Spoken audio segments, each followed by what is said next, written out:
cet espace, quand vous l'avez présenté lors de l'inauguration, vous disiez que il terminait, en tout cas il achevait cet espace africain que vous avez engagé il y a 5 ans déjà. Absolument. Effectivement, on s'est posé au moment du Covid, hein, on a réfléchi sur une extension de 5 hectares. Donc on a élaboré un plan de masse avec un projet d'aménagement de cet espace de 5 hectares.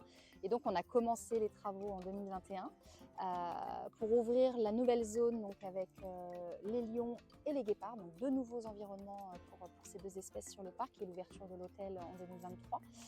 On a continué l'aménagement de cette extension avec l'ouverture de la plaine africaine où on a accueilli nos girafes. Donc là, on est sur une plaine d'1,5 hectare. Vraiment, on a vu aussi les choses en grand sur cette plaine avec les girafes en cohabitation avec d'autres espèces africaines.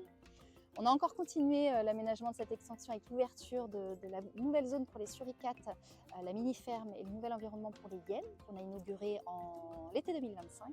Et effectivement, on termine ce master plan de 5 ans avec la nouvelle zone des hippopotames qui vient clôturer finalement ce projet d'extension d'aménagement de 5 hectares principalement lié aux espèces africaines sur le parc.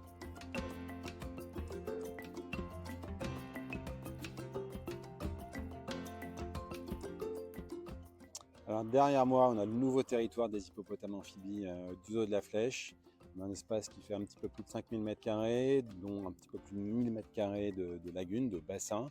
Un bassin qui est très variable en termes de topographie pour permettre à l'animal d'évoluer à différentes profondeurs. La profondeur maximale du bassin est à peu près à 2 mètres. Et puis donc un espace terrestre aussi pour les hippopotames qui a été conçu pour eux. On a une ombrière, on a des zones aussi où ils peuvent prendre des bains de boue, se mettre aussi au soleil pour prendre des bains de soleil. Donc vraiment l'installation était complètement conçue pour le bien-être de nos animaux. Et derrière ce territoire, on a un vaste bâtiment qui permet à nos équipes de soigner tous les jours les animaux, de les nourrir, de contrôler leur état de santé, y compris de les peser. On a une balance à hippopotames à l'intérieur de ce bâtiment et également un couloir de training pour pouvoir faire de l'entraînement médical avec eux.